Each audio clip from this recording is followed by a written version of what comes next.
Good morning. So, നമ്മൾ last ക്ലാസ്സിൽ നാനോസ്റ്റ് equation അതിൻ്റെ ഡെറിവേഷൻ അതിൻ്റെ ഫൈനൽ എക്സ്പ്രഷൻ നമ്മൾ നോക്കി. ഇന്ന് നമ്മൾ നാനോസ്റ്റ് ഇക്വേഷൻ്റെ അപ്ലിക്കേഷനാണ് നമ്മൾ നോക്കാൻ പോകുന്നത്. അപ്പോൾ അതിൻ്റെ ഫസ്റ്റ് അപ്ലിക്കേഷൻ എന്ന് പറയുന്നത് it is used to calculate the electrode potential of the unknown metal. അതായത് ഒരു അൺനോൺ മെറ്റലിൻ്റെ ഇലക്ട്രോഡ് പൊട്ടൻഷ്യൽ നമുക്ക് എന്ത് യൂസ് ചെയ്ത് കാൽക്കുലേറ്റ് ചെയ്യാം? നാനോസ്റ്റ് ഇക്വേഷൻ യൂസ് ചെയ്തിട്ട് കാൽക്കുലേറ്റ് ചെയ്യാം. അതായത് സിംഗിൾ ഇലക്ട്രോണിൻ്റെ ഇലക്ട്രോഡ് പൊട്ടൻഷ്യൽ നമുക്ക് എന്ത് യൂസ് ചെയ്ത് കാൽക്കുലേറ്റ് ചെയ്യാം? നാനോസ്റ്റ് ഇക്വേഷൻ യൂസ് ചെയ്തിട്ട് നമുക്ക് കാൽക്കുലേറ്റ് ചെയ്യാൻ പറ്റും. And second one is it is used to find out the tendency of a metal to be corroded. അതായത് ഒരു മെറ്റലിൻ്റെ കൊറോഷൻ ടെൻഡൻസി, അതായത് പെട്ടെന്ന് അത് തുരുമ്പിടിച്ച് നശിച്ചു പോകുമോ ഇല്ലയോ എന്നുള്ളത് നമുക്ക് എന്ത് യൂസ് ചെയ്തിട്ട് കാൽക്കുലേറ്റ് ചെയ്യാം? നാനോസ്റ്റ് ഇക്വേഷൻ യൂസ് ചെയ്തിട്ട് നമുക്ക് കാൽക്കുലേറ്റ് ചെയ്യാൻ പറ്റും. അതുപോലെ തന്നെ it is used to set up the electro chemical series. ഒരു ഇലക്ട്രോ കെമിക്കൽ സീരീസ് സെറ്റപ്പ് ചെയ്തതും എന്ത് യൂസ് ചെയ്തിട്ടാണ്? നമ്മുടെ നാനോസ്റ്റ് ഇക്വേഷൻ യൂസ് ചെയ്തിട്ടാണ്. എന്താണ് ഇലക്ട്രോ കെമിക്കൽ സീരീസ്, അതിൻ്റെ ഇമ്പോർട്ടൻസ് എന്താണെന്നുള്ളതൊക്കെ നമ്മൾ അടുത്തടുത്ത ക്ലാസ്സിൽ പഠിക്കും. ഓക്കെ, ദെൻ അതുപോലെ തന്നെ ഒരു സൊല്യൂഷൻ്റെ pH നമുക്ക് എന്ത് യൂസ് ചെയ്തിട്ട് കാൽക്കുലേറ്റ് ചെയ്യാം? നാനോസ്റ്റ് ഇക്വേഷൻ യൂസ് ചെയ്തിട്ട് കാൽക്കുലേറ്റ് ചെയ്യും. Then it is used to find out the solubility of sparingly soluble salt.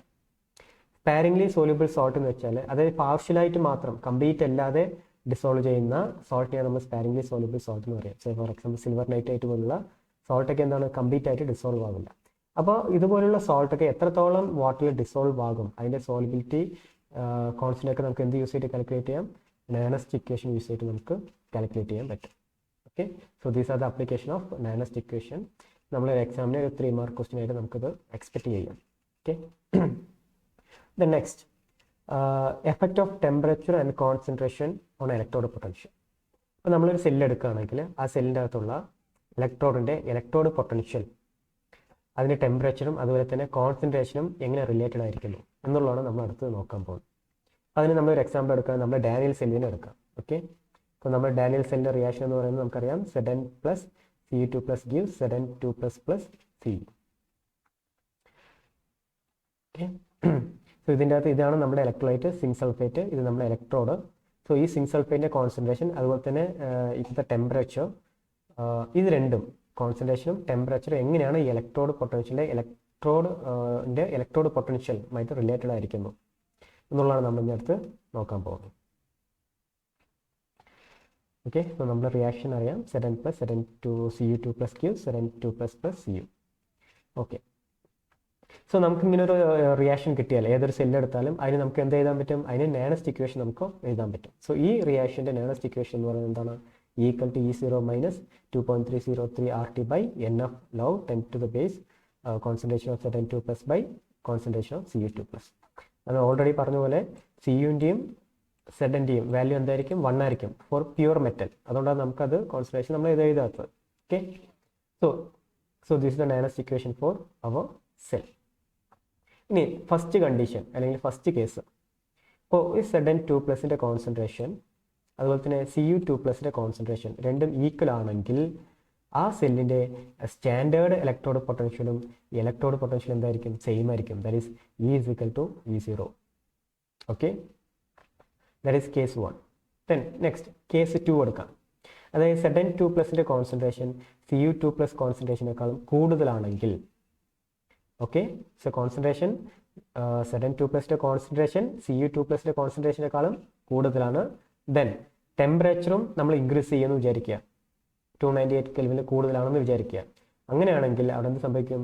Electrode potential decrease ചെയ്യും. അതിൻ്റെ എന്ത് സംഭവിക്കും? ഇലക്ട്രോഡ് പൊട്ടൻഷ്യൽ എന്താ ചെയ്യുക? ഡിക്രീസ് ചെയ്യുകയാണ് ചെയ്യുക. So this is the second case. ഇനി തേർഡ് കേസ് എന്താണെന്ന് ചോദിച്ചാൽ, നേരെ ഇപ്പോൾ Zn2+ൻ്റെ കോൺസെൻട്രേഷൻ Cu2+ൻ്റെ കോൺസെൻട്രേഷനേക്കാളും കുറവാണെന്നിരിക്കട്ടെ. ആ കേസിൽ നമ്മൾ ടെമ്പറേച്ചർ കൊണ്ട് നമ്മൾ ഇൻക്രീസ് ചെയ്യാമെന്ന് വിചാരിക്കുക. ആ ഇലക്ട്രോഡ് പൊട്ടൻഷ്യൽ എന്ത് ചെയ്യും? ഇൻക്രീസ് ചെയ്യും. Okay, so these are the relation between temperature and concentration on electrode potential. Okay, first കേസിൽ രണ്ടിൻ്റെ കോൺസെൻട്രേഷൻ ഈക്വൽ ആണ്. സെക്കൻഡ് കേസിൽ നമ്മുടെ പ്രോഡക്റ്റിൻ്റെ കോൺസെൻട്രേഷൻ റിയാക്റ്റിൻ്റെ കോൺസെൻട്രേഷനേക്കാളും കൂടുതലാണ്. ദെൻ തേർഡ് കേസ് നമ്മുടെ റിയാക്റ്റിൻ്റെ കോൺസെൻട്രേഷൻ പ്രോഡക്റ്റിൻ്റെ കോൺസെൻട്രേഷനേക്കാളും കൂടുതലാണ്. സോ ഈ 3 കേസിലും ഈ കോൺസെൻട്രേഷൻ അതുപോലെ തന്നെ ടെമ്പറേച്ചർ ഇൻക്രീസ് ചെയ്യുന്ന സമയത്ത് അതിൻ്റെ ഇലക്ട്രോഡ് പൊട്ടൻഷ്യൽ ഇങ്ങനെയായിരിക്കും എന്ത് ചെയ്യുക? ഫസ്റ്റ് കേസിൽ ഡിക്രീസ് ചെയ്യും, സെക്കൻഡ് കേസിൽ നമുക്ക് ഇൻക്രീസ് ചെയ്യുകയാണ് ചെയ്യുന്നത്. ഓക്കെ, സോ ഇതൊരു ഇമ്പോർട്ടൻറ്റ് ക്വസ്റ്റ്യൻ ആണ്. ഇതും ഓൾറെഡി പ്രീവിയസ് ഇയർ ക്വസ്റ്റ്യൻ പേപ്പറിൽ കണ്ടിട്ടുള്ളൊരു ക്വസ്റ്റ്യൻ ആണ്. സോ ഇതും വൃത്തിയായിട്ട് പഠിച്ചു വയ്ക്കുക. ഓക്കെ, ദെൻ ഇനി നമ്മൾ എങ്ങനെയാണ് ഈ പറയുന്ന നാനസ്റ്റ് ഇക്വേഷനിൽ നിന്ന് നമുക്ക് എന്ത് ചെയ്യാം, നാനസ്റ്റ് ഇക്വേഷനിൽ നിന്നും എങ്ങനെ ഇക്വിലിബ്രിയം കോൺസ്റ്റന്റ് നമുക്ക് കാൽക്കുലേറ്റ് ചെയ്യുക എന്നുള്ളതാണ് നമുക്ക് അടുത്ത് പഠിക്കാനുള്ളത്. ഓക്കെ, സോ എഗെയിൻ നമ്മൾ ഡാനിയൽ സെല്ല്, നമ്മൾ ഈ ഹോൾ ചാപ്റ്റർ നമ്മൾ ഡാനിയൽ സെല്ല് ഒരു എക്സാമ്പിൾ ആയിക്കൊണ്ട് തന്നെ നമുക്ക് എന്ത് ചെയ്യാം, ഫുൾ മോഡ്യൂൾ നമുക്ക് പഠിക്കാൻ പറ്റും. ഓക്കെ, അപ്പോൾ ഇവിടെ നമുക്ക് ഡാനിയൽ സെല്ലിൻ്റെ കേസിന് എടുക്കാം. Okay, Zn plus Cu2 plus G Zn2 plus plus Cu. ഇനി അതായത് ഒരു സെല്ല് റിയാക്ഷൻ നടക്കുന്ന സമയത്ത്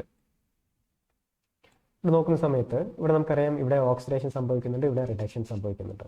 അതായത് Zn എല്ലാം ഓക്സിഡേഷൻ സംഭവിച്ചു എന്തായി മാറും, Zn2 പ്ലസ് ആയിട്ട് മാറും. അതായത് ഇവിടെ Zn2 പ്ലസിന്റെ കോൺസെൻട്രേഷൻ വളരെ കൂടുതലായിരിക്കും. ഓക്കെ, ഗ്രാജുവലായിട്ട് റിയാക്ഷൻ പ്രൊസീഡ് ചെയ്യുന്നതനുസരിച്ച് ഇവിടെ Zn2 പ്ലസിന്റെ കോൺസെൻട്രേഷൻ ഇൻക്രീസ് ചെയ്തിട്ട് വരും. ഇവിടെ നമുക്കറിയാം ഓൾറെഡി Cu2 പ്ലസ് ഉണ്ട് അല്ലെ, SO4 എന്ന് പറയുന്നത് എങ്ങനെയായിട്ടാണ് കിടക്കുന്നത്, Cu2 പ്ലസും SO4 2 മൈനസ് ആയിട്ടാണ് കിടക്കുന്നത്, ഞാൻ ഓൾറെഡി പറഞ്ഞിട്ടുണ്ട്.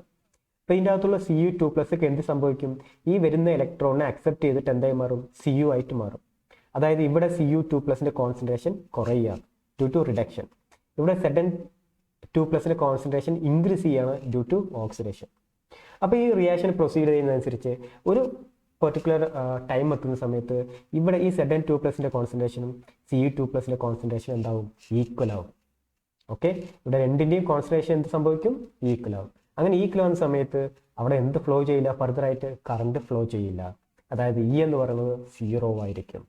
ആ സമയത്താണ് എന്ത് സംഭവിക്കുക, ആ സെല്ല് ഡെഡ് ആവുന്നത് അല്ലേ. നമ്മൾ യൂസ് ചെയ്യുന്ന ഡ്രൈ സെല്ലൊക്കെ കുറേ കഴിഞ്ഞ സമയത്ത് എന്താവും, അത് പിന്നീട് ഫുള്ളായിട്ട് ഡെഡ് ആവും. അത് ഡെഡ് ആവുന്ന കാരണം ഇതാണ്ട് രണ്ട് ഹാഫ് സെല്ലുള്ള അയോൺസിന്റെ കോൺസെൻട്രേഷൻ സെയിം ആവുന്ന സമയത്ത് അതിന്റെ ഇലക്ട്രോൺ പൊട്ടൻഷ്യൽ എന്തായിരിക്കും, 0 ആകും. ആ കണ്ടീഷനിലാണ് എന്ത് പറയുക, ആ സെല്ല് ഡെഡ് എന്ന് പറയുന്നത്. ഓക്കെ,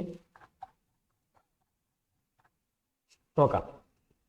അപ്പോൾ ഈ ഒരു സെല്ല് എടുക്കുന്ന സമയത്ത് നമുക്ക് അതിന്റെ ഇക്വിലിബ്രിയം കോൺസ്റ്റന്റ് Kc നമുക്ക് എങ്ങനെ എഴുതാം, Zn2 പ്ലസ് ബൈ Cu. ഇതാണ് എന്ത് ഇതിന്റെ ഇക്വിലിബ്രിയം കോൺസ്റ്റന്റ് എന്ന് പറയുന്നത്. വെൻ ഈ സെൽ ഈസ് ഈക്വൽ ടു 0, ആ സമയത്ത് അതായത് ഇക്വിലിബ്രിയത്തിൽ എത്തുന്ന സമയത്ത് രണ്ടിന്റെയും കോൺസെൻട്രേഷൻ സെയിമിൽ എത്തുന്ന സമയത്ത് അവിടെ നിന്ന് സമയത്ത് Zn2 plus is equal to Cu2 plus which is equal to 1 എന്ന് നമുക്ക് കിട്ടും. ആ സമയത്ത് ആ സെല്ലിന്റെ സെൽ പൊട്ടൻഷ്യൽ എന്തായിരിക്കും, 0 ആയിരിക്കും. അതായത് ഔട്ട്പുട്ട് അവിടെ എന്ത് സംഭവിക്കുന്നില്ല, നമുക്ക് കിട്ടുന്നില്ല. ഔട്ട്പുട്ട് എന്തായിരിക്കും, 0 ആയിരിക്കും. നമ്മുടെ ഡാനിയൽ സെല്ലിൽ ഓൾറെഡി ഔട്ട്പുട്ട് എന്ന് പറയുന്നത് 1.1 വോൾട്ട് ആണ്, അത് നമ്മൾ ഓൾറെഡി പറഞ്ഞതാണ്. പക്ഷേ ഇക്വിലിബ്രിയത്തിൽ എത്തുന്ന സമയത്ത് അതിന്റെ ഔട്ട്പുട്ട് എന്തായിരിക്കും, 0 ആയിരിക്കും. ഓക്കെ, ഇനി നമുക്ക് ഇതിന്റെ നാനസ്റ്റ് ഇക്വേഷൻ നമുക്ക് എഴുതിക്കൂടെ, ഓൾറെഡി നമ്മൾ കണ്ടതുപോലെ തന്നെ ഈ cell is E0 cell minus 2.303 RT by NF log 10 to the base concentration Zn2 plus by Cu2 plus. നമ്മൾ നേരത്തെ പറഞ്ഞു ഇക്വിലിബ്രിയത്തിൽ എത്തുന്ന സമയത്ത് കോൺസെൻട്രേഷൻ സെയിം ആവും, രണ്ട് സെല്ലിലുള്ള കോൺസെൻട്രേഷൻ അയൺസിന്റെ കോൺസെൻട്രേഷൻ സെയിം ആയിരിക്കും. അതുപോലെ തന്നെ ഔട്ട്പുട്ട് വോൾട്ടേജും ദാറ്റ് ഈസ് ഈ സെല്ലും എന്തായിരിക്കും, 0 ആയിരിക്കും. സോ ഇതിൽ ഇട്ട് കൊടുക്കാം, നമുക്ക് ഈ രണ്ട് കണ്ടീഷൻ നമുക്ക് എന്ത് ചെയ്യാം, ഇതിൽ ഇട്ട് കൊടുക്കാം. സോ ഈ സെൽ ഈസ് ഈക്വൽ ടു 0, ഇക്വിലിബ്രിയത്തിൽ 0 ആയിരിക്കും. E0 is equal to E0 cell. E0 cell 0 ആവില്ല കേട്ടോ, അത് സ്റ്റാൻഡേർഡ് ആയിട്ടുള്ള സ്റ്റാൻഡേർഡ് കണ്ടീഷനുള്ള അതിന്റെ സെല്ലിന്റെ ഇലക്ട്രോഡ് പൊട്ടൻഷ്യലാണ്. Okay, 0 is equal to E0 cell minus 2.30 RT by NF log 10 to the base concentration of Zn2 plus divided by Cu2 plus. Again 0 is equal to E0 cell minus 2.30 RT by NF log 10. നമുക്ക് ഈ Zn2 plus by Cu2 plus അവിടെ നമുക്ക് എന്ത് ഇട്ട് കൊടുക്കാം, ഈ value ഇട്ട് കൊടുക്കാം അല്ലേ, Kc എന്നുള്ള വാല്യൂ നമുക്ക് ഇട്ട് കൊടുക്കാം. log Kc, that is our equilibrium constant. or E0 നമുക്ക് ഇത് എന്ത് ചെയ്യാം, ഒന്ന് റീഅറേഞ്ച് ചെയ്യുന്ന സമയത്ത് നമുക്ക് എന്ത് കിട്ടും, E0 cell is equal to 2.30 RT by NF log Kc. or E0 is equal to നമ്മൾ ഈ R T Fന്റെ വാല്യൂ നമ്മൾ ഇട്ട് കൊടുക്കുക. Rന്റെ വാല്യൂ 8.314, Tന്റെ വാല്യൂ 298 കെൽവിൻ. ദെൻ N എത്രത്തോളം ഇലക്ട്രോൺസ് അതിൽ ഇൻവോൾവ് ആയിട്ടുണ്ട്. ഇതിൽ ഈ കേസിലാണ് സമയത്ത് എത്ര ഇലക്ട്രോൺ ആണ്, Nന്റെ വാല്യൂ എത്ര ആയിരിക്കും, 2 ആയിരിക്കും. 2 ഇലക്ട്രോൺ ആണ് ഇവിടെ ട്രാൻസ്ഫർ ആവുന്നത്, അതുകൊണ്ട് Nന്റെ വാല്യൂ നമുക്ക് 2 ആയിരിക്കും.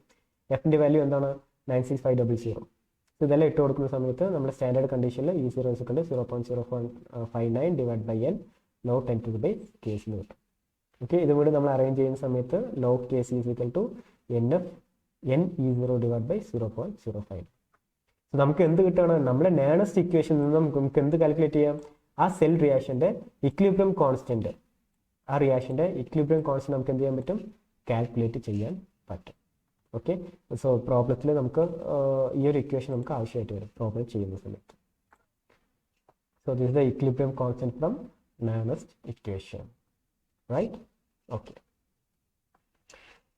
Then our next one is reference electrode. Okay, very very important topic ആണ് നമ്മുടെ reference electrode അല്ലെങ്കിൽ സ്റ്റാൻഡേർഡ് ഇലക്ട്രോഡ് എന്ന് നമ്മൾ പറയുന്നത്. അപ്പോൾ എന്താണ് ഈ റിഫറൻസ് ഇലക്ട്രോഡ് അല്ലെങ്കിൽ എന്താണ് ഈ സ്റ്റാൻഡേർഡ് ഇലക്ട്രോഡ് എന്ന് ചോദിച്ചാൽ, അതായത് നമ്മൾ ഒരു സിംഗിൾ ഇലക്ട്രോഡ് എടുക്കുന്ന സമയത്ത്, അതായത് സെഡ് ഇൻ സിങ്ക് സൾഫേറ്റ് അല്ലെങ്കിൽ കോപ്പർ ഇൻ കോപ്പർ സൾഫേറ്റ് അല്ലെങ്കിൽ സിൽവർ ഇൻ സിൽവർ നൈട്രേറ്റ്. അപ്പോൾ ഇതുപോലെ നമ്മൾ സിംഗിൾ ഇലക്ട്രോഡ് എടുക്കുന്ന സമയത്ത് ഈ സിംഗിൾ ഇലക്ട്രോഡിൻ്റെ ഇലക്ട്രോഡ് പൊട്ടൻഷ്യൽ നമുക്ക് ഒരിക്കലും എന്ത് ചെയ്യാൻ പറ്റില്ല, കാൽക്കുലേറ്റ് ചെയ്യാൻ പറ്റില്ല. എങ്ങനെ നമുക്ക് കാൽക്കുലേറ്റ് ചെയ്യുന്നത്? ഒന്നുകിൽ ആ സിംഗിൾ ഇലക്ട്രോഡിനെ വേറെ ഇലക്ട്രോഡുമായിട്ട് നമ്മൾ എന്ത് ചെയ്യും, കപ്പിൾ ചെയ്യും. കപ്പിൾ ചെയ്യുന്ന സമയത്ത് നമുക്ക് എന്ത് കിട്ടും, ഒരു സെല്ല് കിട്ടും. ആ സെല്ലിൻ്റെ പൊട്ടൻഷ്യൽ മാത്രമേ നമുക്ക് എന്ത് ചെയ്യാൻ പറ്റുള്ളൂ, കാൽക്കുലേറ്റ് ചെയ്യാൻ പറ്റുള്ളൂ. ഓക്കെ, അതിൽ നിന്ന് മാത്രമേ നമുക്ക് എന്ത് ചെയ്യാൻ പറ്റുള്ളൂ, അതിൻ്റെ പൊട്ടൻഷ്യൽ കാൽക്കുലേറ്റ്. അല്ലാതെ ഒരു സിംഗിൾ ഇലക്ട്രോഡ് വെച്ചുകൊണ്ട് നമുക്ക് ആ സിംഗിൾ ഇലക്ട്രോഡിൻ്റെ ഇലക്ട്രോഡ് പൊട്ടൻഷ്യൽ നമുക്ക് ഒരിക്കലും എന്ത് ചെയ്യാൻ പറ്റില്ല, കാൽക്കുലേറ്റ് ചെയ്യാൻ പറ്റില്ല. അപ്പോൾ അങ്ങനെയുള്ള സിംഗിൾ ഇലക്ട്രോഡിൻ്റെ ഇലക്ട്രോഡ് പൊട്ടൻഷ്യൽ പിന്നെ എങ്ങനെ നമ്മൾ കാൽക്കുലേറ്റ് ചെയ്യുക? അതായത് ചില റെഫറൻസ് ഇലക്ട്രോഡിനെ നമ്മൾ എന്ത് ചെയ്യും, അത് യൂസ് ചെയ്തിട്ട് കപ്പിൾ ചെയ്യും. ഓക്കെ, ആ റെഫറൻസ് ഇലക്ട്രോഡിന്റെ പൊട്ടൻഷ്യൽ നമുക്കറിയാം, നമ്മൾ ഓൾറെഡി എക്സ്പെരിമെന്റിൽ നമ്മൾ എന്ത് ചെയ്ത് വെച്ചിട്ടുണ്ട്, കാൽക്കുലേറ്റ് ചെയ്ത് വെച്ചിട്ടുണ്ട്. അങ്ങനെയുള്ള ഇലക്ട്രോഡുമായിട്ട് നമ്മൾ കപ്പിൾ ചെയ്തിട്ടാണ് എന്ത് ചെയ്യുക, ഈ അൺനോൺ ആയിട്ടുള്ള ഇലക്ട്രോഡിന്റെ പൊട്ടൻഷ്യൽ നമ്മൾ കാൽക്കുലേറ്റ് ചെയ്യുന്നു. ഓക്കെ, അതിന് യൂസ് ചെയ്യുന്ന ഇലക്ട്രോഡിനെ നമ്മൾ എന്താ പറയുക, reference electrode or standard electrode എന്ന് പറയുന്നത്. So it is an electrode which has stable and well-known electrode potential which is used to find out the potential of other electrodes. അപ്പോൾ നമുക്ക് മെയിനായിട്ട് 3 ഇലക്ട്രോഡ്സ് ആണ് നമുക്ക് പഠിക്കാനുള്ളത് നമ്മുടെ ഫസ്റ്റ് മോഡ്യൂളിൽ. Okay, so there are 3 types of electrodes. The first one is primary electrodes, example SHE, standard hydrogen electrode. ഇത് നമ്മൾ പ്ലസ് ടുവിൽ ഓൾറെഡി പഠിച്ചതാണ്. Then secondary reference electrode, അതിന് എക്സാമ്പിൾ നമ്മൾ കെലോമൽ ഇലക്ട്രോഡ് എന്ന് പറയും. Then third one internal reference electrode, അതിന് example glass electrode. അപ്പോൾ നമുക്ക് ഈ 3 ഇലക്ട്രോഡാണ് നമുക്ക് എവിടെ പഠിക്കാനുള്ളത്, നമ്മൾ ഫസ്റ്റ് യൂണിറ്റിൽ നമുക്ക് പഠിക്കാനുള്ളത്. അപ്പോൾ ഈ ഇലക്ട്രോഡ് എന്തിനാണ് യൂസ് ചെയ്യുന്നത്, ഒരു അൺനോൺ ആയിട്ടുള്ള ഒരു സിംഗിൾ ഇലക്ട്രോഡിന്റെ പൊട്ടൻഷ്യൽ കാൽക്കുലേറ്റ് ചെയ്യാൻ വേണ്ടി നമ്മൾ എന്ത് യൂസ് ചെയ്യുക, ഈ നോൺ ആയിട്ടുള്ള റെഫറൻസ് ഇലക്ട്രോഡ് നമ്മൾ യൂസ് ചെയ്യുന്നത്. ഓക്കെ, ക്ലിയർ ആവുന്നുണ്ടോ?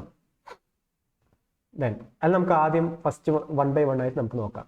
Standard hydrogen electrode. First electrode ഏതാണ്, സ്റ്റാൻഡേർഡ് ഹൈഡ്രജൻ ഇലക്ട്രോഡ്. സോ ഇതാണ് നമ്മളെ സ്റ്റാൻഡേർഡ് ഹൈഡ്രജൻ ഇലക്ട്രോഡ് എന്ന് പറയുന്നത്. ഓക്കെ, സോ ഈ ഇലക്ട്രോഡ് എന്ന് പറയുന്ന ഒരു ഗ്യാസ് ഇലക്ട്രോഡാണ്. So it is a gas electrode. അതുപോലെ തന്നെ ഇറ്റ് ഈസ് നമ്മൾ ഓൾറെഡി നോക്കിയ പോലെ, so this standard hydrogen electrode is a primary electrodes. ഇതൊരു പ്രൈമറി ഇലക്ട്രോഡ്. അതുപോലെ ഇതിന്റെ ഇലക്ട്രോഡ് പൊട്ടൻഷ്യൽ എന്ന് പറഞ്ഞാൽ നമ്മൾ കാൽക്കുലേറ്റ് ചെയ്ത് വെച്ചിരിക്കുന്നത് എന്താണ്, 0 ആണ്. സോ സ്റ്റാൻഡേർഡ് ഹൈഡ്രജൻ ഇലക്ട്രോഡ് പൊട്ടൻഷ്യലിന്റെ E0 അല്ലെങ്കിൽ വോൾട്ടേജ് എന്ന് പറയുന്നത് എത്രയാണ്, 0 ആണ്. അതിന്റെ പൊട്ടൻഷ്യൽ എന്ന് പറയുന്നത് it's values 0. Then it is a reversible electrode. Standard hydrogen electrode എന്ന് പറയുന്നത് ഒരു റിവേഴ്സിബിൾ ഇലക്ട്രോഡ് ആണ്. അതൊരു ആനോഡായിട്ടും ആക്ട് ചെയ്യാം, അതുപോലെ തന്നെ ഒരു കാഥോഡായിട്ടും ആക്ട് ചെയ്യാം. അത് നമ്മൾ ആരുടെ കൂടെയാണോ നമ്മൾ കപ്പിൾ ചെയ്യുന്നത് അതിനെ ബേസ് കൊണ്ടായിരിക്കും. ഓക്കെ, സോ അതെന്താണെന്നുള്ളത് നമ്മൾ ഈ ഇലക്ട്രോ കെമിക്കൽ സീരീസ് പഠിക്കുന്ന സമയത്ത് അതിനെക്കുറിച്ച് നമുക്ക് ഡീറ്റെയിൽ ആയിട്ടുള്ളൊരു ഐഡിയ കിട്ടും. ഓക്കെ, സോ നമ്മൾ ഈ 3 ഇലക്ട്രോഡാണ് നമുക്ക് ആകെ പഠിക്കാനുള്ളത്. സോ നമ്മൾ ഏത് ഇലക്ട്രോഡ് പഠിക്കുന്ന സമയത്തും എഴുതുന്ന സമയത്തും നമുക്ക് ആദ്യം ഇത്രയും കാര്യങ്ങൾ അതിൽ മെൻഷൻ ചെയ്തിരിക്കണം. ഒന്ന്, അത് എന്ത് ടൈപ്പ് ഓഫ് ഇലക്ട്രോഡാണ്, അതുപോലെ തന്നെ അതിൻ്റെ ഇലക്ട്രോഡ് പൊട്ടൻഷ്യൽ എന്താണ്, ഒരു വാല്യൂ ഉണ്ടാകും, പെർട്ടിക്കുലർ വാല്യൂ ഉണ്ടാകും, അതെന്താണ്, അതുപോലെ തന്നെ അതിൻ്റെ കൺസ്ട്രക്ഷൻ വരച്ച് അത് ലാബിൽ ചെയ്യുക, അതിൻ്റെ അകത്ത് നടക്കുന്ന സെൽ റിയാക്ഷൻ എന്താണ്, ഓക്കെ, അതുപോലെ തന്നെ അത് എങ്ങനെയാണ് റെപ്രസെൻറ്റ് ചെയ്യുക. ഇത്രയും കാര്യങ്ങൾ നമ്മൾ എന്ത് ചെയ്തിരിക്കണം, നമ്മൾ ഒരു ഇലക്ട്രോഡിനെ കുറിച്ച് എക്സ്പ്ലെയിൻ ചെയ്യുന്ന സമയത്ത് അതിൽ മെൻഷൻ ചെയ്തിരിക്കണം. ഓക്കെ, സോ നമുക്ക് സ്റ്റാൻഡേർഡ് ഹൈഡ്രജൻ ഇലക്ട്രോഡ് എന്താണെന്നുള്ളത് നമുക്ക് നോക്കാം. ഇതാണ് സ്റ്റാൻഡേർഡ് ഹൈഡ്രജൻ ഇലക്ട്രോഡിന്റെ സെറ്റപ്പ് എന്ന് പറയുന്നത്. അതായത് ഒരു ബീക്കർ എടുത്തിട്ടുണ്ട്, ആ ബീക്കറിൻ്റെ അകത്ത് നമ്മളൊരു 1 മോളർ ഹൈഡ്രജൻ, ഇതൊരു ജസ്റ്റ് ഒരു ട്യൂബാണ്. ഓക്കെ, സോ ഒരു ട്യൂബിൻ്റെ അകത്ത് നമ്മൾ എന്ത് ചെയ്തിട്ടുണ്ട്, ഒരു 1 മോളർ ഹൈഡ്രോക്ലോറിക് ആസിഡ് സൊല്യൂഷൻ നമ്മൾ എടുത്തിട്ടുണ്ട്. So 1 molar solution. സോ ഇതിലോട്ട് നമ്മളൊരു വേറൊരു ഗ്ലാസ് ട്യൂബ് നമ്മൾ ഇൻസേർട്ട് ചെയ്ത് വെച്ചിട്ടുണ്ട്. ഓക്കെ, ഇതാണ് നമ്മുടെ ഗ്ലാസ് ട്യൂബ്. ഈ ഗ്ലാസ് ട്യൂബിനകത്ത് കൂടെ നമ്മൾ എന്ത് ചെയ്തിട്ടുണ്ട്, ഒരു പ്ലാറ്റിനം വയറിന് നമ്മൾ ഇൻസേർട്ട് ചെയ്യുന്നുണ്ട്. ആ പ്ലാറ്റിനം വയറിൻ്റെ എൻഡിൽ ഒരു പ്ലാറ്റിനം ഫോയിൽ നമ്മൾ എന്ത് ചെയ്തിട്ടുണ്ട്, ഇതിൻ്റെ അകത്ത് ടൈ ചെയ്ത് വെച്ചിട്ടുണ്ട്. Okay, so this is our platinum foil. Okay, then ഇവിടെ ഒരു ഇൻലെറ്റ് ഉണ്ട്. സോ ഈ ഇൻലെറ്റിലൂടെ നമ്മൾ എന്ത് ചെയ്യുന്നു, ഹൈഡ്രജൻ ഗ്യാസിനെ നമ്മൾ ഇൻസേർട്ട് ചെയ്യുകയാണ്. So this is the setup of hydrogen electrode എന്ന് പറയുന്നത്. ഓക്കെ, ദെൻ സോ ഇതിനകത്ത് നടക്കുന്ന സെൽ റിയാക്ഷൻ എന്ന് പറയുന്നത് എന്താണ്, 2H++2 gives H2. സോ ഇതൊരു റിവേഴ്സിബിൾ റിയാക്ഷൻ ആണ്. അതായത് ഇങ്ങനെ ഇങ്ങോട്ട് നോക്കുന്ന സമയത്ത് എന്ത് സംഭവിക്കുന്നത്? റിഡക്ഷൻ ആണ് സംഭവിക്കുന്നത്. ഇവിടുന്ന് left to right, right to left ആണെങ്കിൽ ഓക്സിഡേഷൻ ആണ് സംഭവിക്കുന്നത്. ഓക്കെ, സോ അതുകൊണ്ടാണ് റിവേഴ്സിബിൾ ഇലക്ട്രോഡ് ആയതുകൊണ്ടാണ് നമ്മൾ ഈ ഒരു ആരോ മാർക്ക് കൊണ്ട് നമ്മൾ മെൻഷൻ ചെയ്യുന്നത്. അതായത് ഓക്സിഡേഷൻ നടക്കുന്നുണ്ട്, റിഡക്ഷനും നടക്കാം. It is depends upon the electrode which is coupled with this hydrogen electrode. ഈ ഹൈഡ്രജൻ ഇലക്ട്രോഡുമായിട്ട് വേറൊരു ഇലക്ട്രോഡ് നമ്മൾ കപ്പിൾ ചെയ്യും. ഏത് ഇലക്ട്രോഡിൻ്റെയാണോ നമ്മൾ പൊട്ടൻഷ്യൽ കണ്ടുപിടിക്കേണ്ടത് ആ ഇലക്ട്രോഡ് നമ്മൾ കപ്പിൾ ചെയ്യും. സോ ആ ഇലക്ട്രോഡിനെ ബേസ് ചെയ്തുകൊണ്ടായിരിക്കും ഇവൻ ആനോഡാണോ കാഥോഡാണോ എന്ന് നമ്മൾ തീരുമാനിക്കണം. ഓക്കെ ഓക്കെ നോക്കാം. സേ ഫോർ എക്സാമ്പിൾ നമ്മൾ ഈ ഹൈഡ്രജൻ ഇലക്ട്രോഡിനെ നമ്മൾ എന്ത് ചെയ്യുന്നു? ഒന്നിൽ സിങ്കുമായിട്ടോ അല്ലെങ്കിൽ മെഗ്നീഷ്യം ആയിട്ടാണ് നമ്മൾ കപ്പിൾ ചെയ്യുന്ന വിചാരിക്കുക. എന്ത് സംഭവിക്കും? ഈ സ്റ്റാൻഡേർഡ് ഹൈഡ്രജൻ ഇലക്ട്രോഡ് കാഥോഡായിട്ട് ആക്ട് ചെയ്യും. ഈ സിങ്ക് എന്ന് പറയുന്നത് എന്തായിട്ട് ആക്ട് ചെയ്യും? ആനോഡായിട്ട് ആക്ട് ചെയ്യും. ഇനി നേരെ മറിച്ച് നമ്മൾ ഈ പറയുന്ന ഹൈഡ്രജൻ ഇലക്ട്രോഡിനെ കോപ്പർ ആയിട്ടോ അല്ലെങ്കിൽ സിൽവർ ആയിട്ടാണോ നമ്മൾ കപ്പിൾ ചെയ്യുന്നതെങ്കിൽ, സിൽവർ ഇലക്ട്രോഡ് ആയിട്ടാണോ നമ്മൾ കപ്പിൾ ചെയ്യുന്നതെങ്കിൽ ഇവിടെ ഈ നമ്മുടെ ഹൈഡ്രജൻ ഇലക്ട്രോഡ് എന്തായിട്ട് ആക്ട് ചെയ്യും? ആനോഡായിട്ട് ആക്ട് ചെയ്യും. എന്തുകൊണ്ടാണ് അങ്ങനെ ആനോഡായിട്ട് ആക്ട് ചെയ്യുന്നത്, എന്തുകൊണ്ടാണ് കാഥോഡായിട്ട് ആക്ട് ചെയ്യുന്നുള്ളത് നമ്മൾ ഇലക്ട്രോ കെമിക്കൽ സീരീസ് നമ്മൾ പഠിക്കുന്ന സമയത്ത് അവിടെ നിങ്ങൾക്കൊരു ക്ലിയർ കട്ട് ഐഡിയ കിട്ടും. ഓക്കെ, അപ്പം ഞാൻ ഇത് വീണ്ടും ഒരിക്കലും ഞാൻ പറയാം. ഓക്കെ, അപ്പോൾ സിങ്കോ അല്ലെങ്കിൽ മെഗ്നീഷ്യോ ആയിട്ടാണ് കപ്പിൾ ചെയ്യുന്നതെങ്കിൽ ഈ പറയുന്ന സ്റ്റാൻഡേർഡ് ഹൈഡ്രജൻ ഇലക്ട്രോഡ് എന്തായിട്ട് ആക്ട് ചെയ്യും? കാഥോഡായിട്ട് ആക്ട് ചെയ്യും. നമ്മൾ സിങ്ക് അല്ലെങ്കിൽ മെഗ്നീഷ്യം ആനോഡായിട്ട് ആക്ട് ചെയ്യും. അതേസമയം കോപ്പർ സിൽവർ ആണ് ഇതുമായിട്ട് കപ്പിൾ ചെയ്യുന്നതെങ്കിലോ ആ കോപ്പറും സിൽവറും എന്തായിട്ട് ആക്ട് ചെയ്യും? കാഥോഡായിട്ട് ആക്ട് ചെയ്യും. നമ്മൾ ഈ ഹൈഡ്രജൻ ഇലക്ട്രോഡ് എന്തായിട്ട് ആക്ട് ചെയ്യും? ആനോഡായിട്ട് ആക്ട് ചെയ്യുകയാണ് ചെയ്യുന്നത്. അപ്പോൾ ഇതിൻ്റെ ഈ ഇലക്ട്രോഡിൻ്റെ നമ്മളെ SHയുടെ റെപ്രസെൻറ്റേഷൻ എങ്ങനെയാണെന്ന് ചോദിച്ചാൽ ഇങ്ങനെയാണ് നമ്മൾ റെപ്രസെൻറ്റ് ചെയ്യുക. Okay, platinum bar hydrogen bar H+. അതായത് നമ്മൾ H+ എന്ന് ഉദ്ദേശിക്കുന്നത് ഹൈഡ്രോക്ലോറിക് ആസിഡ് ആണ്. ഇതാണ് എന്ത് നമ്മളെ നമ്മളെ SHയുടെ ഇലക്ട്രോഡ് റെപ്രസെൻറ്റേഷൻ. ഓക്കെ, സോ നമ്മൾ ഈ സ്റ്റാൻഡേർഡ് ഹൈഡ്രജൻ ഇലക്ട്രോഡ് എന്തിനാണ് യൂസ് ചെയ്യുകയെന്ന് വെച്ചാൽ നേരത്തെ പറഞ്ഞ പോലെ നമുക്ക് അറിയാത്ത ഒരു ഇലക്ട്രോഡിൻ്റെ ഇലക്ട്രോഡ് പൊട്ടൻഷ്യലാണ് നമ്മൾ എന്ത് യൂസ് ചെയ്യുക? ഇത് യൂസ് ചെയ്ത് നമ്മൾ കാൽക്കുലേറ്റ് ചെയ്യുന്നു. Okay, measuring of electrode potential using SH. So ഇവിടെ നോക്കുക, ഞാൻ നേരത്തെ പറഞ്ഞ പോലെ കപ്പിൾ ചെയ്യാം. ഇതാണ് എന്ത് ഇത്രയും പോർഷനാണ് എന്ത് നമ്മളെ സ്റ്റാൻഡേർഡ് ഹൈഡ്രജൻ ഇലക്ട്രോഡ്. ഓക്കെ, ഇത് നമുക്ക് ആരിനെയാണ് കണ്ടുപിടിക്കേണ്ടത്? സിങ്കിനെയാണ് നമുക്ക് കണ്ടുപിടിക്കേണ്ടത്. സിങ്കിൻ്റെ ഇലക്ട്രോഡ് പൊട്ടൻഷ്യലാണ് നമുക്ക് കണ്ടുപിടിക്കേണ്ടത്. അപ്പോൾ നമ്മൾ സിങ്കിന് എന്ത് ചെയ്യുന്നു? ഈ സ്റ്റാൻഡേർഡ് ഹൈഡ്രജൻ ഇലക്ട്രോഡുമായി നമ്മൾ കപ്പിൾ ചെയ്യുന്നു. ഇങ്ങനെ രണ്ട് ഇലക്ട്രോഡ് ഇപ്പോൾ ഇവിടെ വന്നില്ലേ? ഇത് നമ്മളെ സ്റ്റാൻഡേർഡ് ഹൈഡ്രജൻ ഇലക്ട്രോഡാണ്, ഇത് നമ്മളെ സിങ്ക് ഇലക്ട്രോഡാണ്. അപ്പോൾ രണ്ട് ഇലക്ട്രോഡ് നിങ്ങൾ കപ്പിൾ ചെയ്യുന്ന സമയത്ത് ഇവിടെ എന്ത് ചെയ്യണം? ഒരു സെല്ല് ക്രിയേറ്റ് ചെയ്യുകയാണ്. ഓക്കെ, നമ്മൾ നേരത്തെ ഡാനിയൽ സെല്ല് കണ്ട പോലെ ഇവിടെ നമ്മൾ എന്ത് ചെയ്യുന്നു? ഒരു സെല്ല് ക്രിയേറ്റ് ചെയ്യുകയാണ് ചെയ്യുന്നത്. അപ്പോൾ ഇത് രണ്ടും നമ്മൾ എന്ത് ചെയ്യുന്നു? ഒരു ഓട്ടോമീറ്റർ യൂസ് ചെയ്ത് നമ്മൾ എന്ത് ചെയ്യുന്നുണ്ട്? ഇവിടെ കണക്ട് ചെയ്യുന്നുണ്ട്. ഒരു കോപ്പർ വയർ യൂസ് ചെയ്തിട്ട് രണ്ട് ഇലക്ട്രോഡ് നമ്മൾ കണക്ട് ചെയ്യുന്നു. നമ്മൾ സാൾട്ട് ബ്രിഡ്ജ് ബാക്കിയെല്ലാം സെയിം. ഓക്കെ, ഇനി ഈ സെല്ലിൻ്റെ നമ്മൾ നേരത്തെ പറഞ്ഞ പോലെ ഇപ്പോൾ ഇവിടെ ഇവൻ എന്തായിട്ടാണ് ആക്ട് ചെയ്യുന്നത്? ഇതിപ്പോൾ ഒരു കാഥോഡായിട്ടും അതുപോലെ തന്നെ ഇത് ആനോഡായിട്ടാണ് ആക്ട് ചെയ്യുക. ഓക്കെ, സിങ്ക് എന്തായിട്ട് ആക്ട് ചെയ്യും? ആനോഡായിട്ടും അതുപോലെ തന്നെ നമ്മൾ SH കാഥോഡായിട്ടാണ് ആക്ട് ചെയ്യുന്നത്. ഈ സപ്പോസ് ഇവിടെ നമ്മൾ സിങ്കിന് പകരം നമ്മൾ നേരത്തെ പറഞ്ഞ സിൽവർ അല്ലെങ്കിൽ കോപ്പറാണ് ഇവിടെ ഡിപ്പ് ചെയ്യുന്നെങ്കിലോ അപ്പോൾ എന്ത് സംഭവിക്കും? ഇവൻ ആ സമയത്ത് ആനോഡായിട്ടും ഇവൻ കാഥോഡായിട്ട് ആക്ട് ചെയ്യും. അതാണ് നേരത്തെ ഞാൻ പറഞ്ഞത്. ഇവിടെ സിങ്ക് ആയതുകൊണ്ട് ഇവൻ എന്തായിട്ട് ആക്ട് ചെയ്യുന്നു? നമ്മളുടെ ആനോഡായിട്ട് ആക്ട് ചെയ്യുന്നു, ഇത് കാഥോഡായിട്ട് ആക്ട് ചെയ്യും. അതേസമയം കോപ്പറോ സിൽവർ ആണെങ്കിൽ നേരെ ഓപ്പോസിറ്റ്. Okay, done. സോ നമ്മൾ ഇതുപോലെ കപ്പിൾ ചെയ്യുന്ന സമയം നമുക്ക് ഇതിൻ്റെ എന്ത് ചെയ്യാം? സെൽ പൊട്ടൻഷ്യൽ നമുക്ക് കാൽക്കുലേറ്റ് ചെയ്യാം. നേരത്തെ നമ്മൾ പഠിച്ചതുപോലെ ഒരു സെല്ല് കിട്ടിയാൽ ആ സെല്ലിൻ്റെ പൊട്ടൻഷ്യൽ നമ്മൾ എങ്ങനെയാണ് കാൽക്കുലേറ്റ് ചെയ്യുക? സെല്ലിൻ്റെ EMF എങ്ങനെയാണ് കാൽക്കുലേറ്റ് ചെയ്യുക? ഈ കാഥോഡ് മൈനസ് ഈ ആനോഡ്. ഈ സെല്ലിൻ്റെ കാഥോഡ് ആരാണ്? നമ്മളെ SH. ഈ സെല്ലിൻ്റെ ആനോഡ് ആരാണ്? നമ്മൾ സിങ്ക്. ഇതാ ഇട്ട് കൊടുത്തേക്ക് E0 cell is equal to ഈ കാഥോഡ് മൈനസ് ഈ anode. E0 cell is equal to ഈ കാഥോഡ് നമ്മുടെ SH മൈനസ് ഈ ആനോഡ് നമ്മുടെ സിങ്ക്. ഇട്ട് കൊടുക്കുന്ന സമയത്ത് E0 cell is equal to ഈ SH. ഈ SHൻ്റെ വാല്യൂ എന്താണ്? 0. നമ്മൾ ഓൾറെഡി പഠിച്ചിട്ടുണ്ട് അല്ലേ? ഇതിൻ്റെ വാല്യൂ എത്രയായിരിക്കും? ഇലക്ട്രോഡ് പൊട്ടൻഷ്യലിൻ്റെ വാല്യൂ 0 ആണ്, നമ്മൾ ഓൾറെഡി പഠിച്ചിട്ടുണ്ട്. 0 എന്നിട്ട് കൊടുക്കുക മൈനസ് ഈ സിങ്കിൻ്റെ ഇലക്ട്രോഡ് പൊട്ടൻഷ്യൽ. സോ നമ്മൾ ഇവിടെ നോക്കുന്നത് ഇങ്ങനെ കണക്ട് ചെയ്യുന്ന സമയത്ത് നമ്മൾ ഓട്ടോമാറ്റിക്കലി എന്ത് കിട്ടുന്നുണ്ട്? നമ്മൾ ഈ സെല്ലിൻ്റെ മൊത്തം വാല്യൂ കിട്ടുന്നുണ്ട്, EMF കിട്ടുന്നുണ്ട്. എത്രയത്? -0.76. അപ്പോൾ ഈ സെല്ലിൻ്റെ വാല്യൂ ഇട്ട് കൊടുക്കുക. E0 സെൽ എത്രയാണ്? 0.76 is equal to E Z N divide by സിങ്കിൻ്റെ ഇലക്ട്രോഡ് പൊട്ടൻഷ്യൽ. മൈനസ് ഇത് നമ്മൾ റീഅറേഞ്ച് ചെയ്യുകയാണ് കേട്ടോ. റീഅറേഞ്ച് ചെയ്യുന്ന സമയത്ത് എന്ത് കിട്ടും? ഈ സിങ്കിൻ്റെ ഇലക്ട്രോഡ് പൊട്ടൻഷ്യൽ 0.76 എന്ന് നമുക്ക് കിട്ടും. ക്ലിയർ? That's it. സോ ഈ രീതിയിലാണ് നമുക്ക് എന്ത് കിട്ടുക? ഏതൊരു ഇലക്ട്രോഡിൻ്റെ ഇലക്ട്രോഡ് പൊട്ടൻഷ്യൽ നമുക്ക് കാൽക്കുലേറ്റ് ചെയ്യാം. ഇപ്പോൾ ഈ സിങ്കിന് പകരം കോപ്പർ ആണെങ്കിൽ കോപ്പർ ഇവിടെ കണക്ട് ചെയ്യാം. സിങ്കിന് പകരം നമുക്ക് വേറെ സിൽവറോ അല്ലെങ്കിൽ അയണോ അല്ലെങ്കിൽ ഈ പറയുന്ന പോലെ കോപ്പറോ എന്താണെങ്കിലും നമുക്ക് എന്ത് ചെയ്യാം? എല്ലാ ഇലക്ട്രോഡിൻ്റെയും ഇലക്ട്രോഡ് പൊട്ടൻഷ്യൽ നമുക്ക് എന്ത് യൂസ് ചെയ്ത് കാൽക്കുലേറ്റ് ചെയ്യാം? ഇതുപോലെ ഈ സ്റ്റാൻഡേർഡ് ഹൈഡ്രജനുമായിട്ട് കണക്ട് ചെയ്തിട്ടുണ്ട് നമുക്ക് കാൽക്കുലേറ്റ് ചെയ്യാൻ പറ്റും. Okay, so this is the importance of SHE. SHEയും ഓൾറെഡി പ്രീവിയസ് ഇയർ ക്വസ്റ്റ്യൻസിൽ കേട്ടതാണ്. ഓക്കെ, സോ നിങ്ങൾക്ക് ഇത്രയും കാര്യം ക്ലിയർ ആയിട്ടുണ്ടാവുമെന്ന് വിചാരിക്കുന്നു. അപ്പോൾ ഇതിൻ്റെ നോട്ട്സ് ഞാൻ ഇന്ന് ഷെയർ ചെയ്യുന്നുണ്ട്. സോ നിങ്ങളത് ഗോ ത്രൂ ചെയ്യുക, എന്നിട്ട് അതിൻ്റെ നോട്ട്സ് നിങ്ങൾ പ്രിപ്പയർ ചെയ്യുക.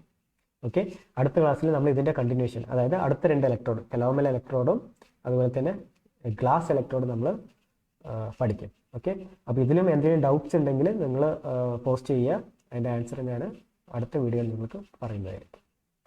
Okay, then bye.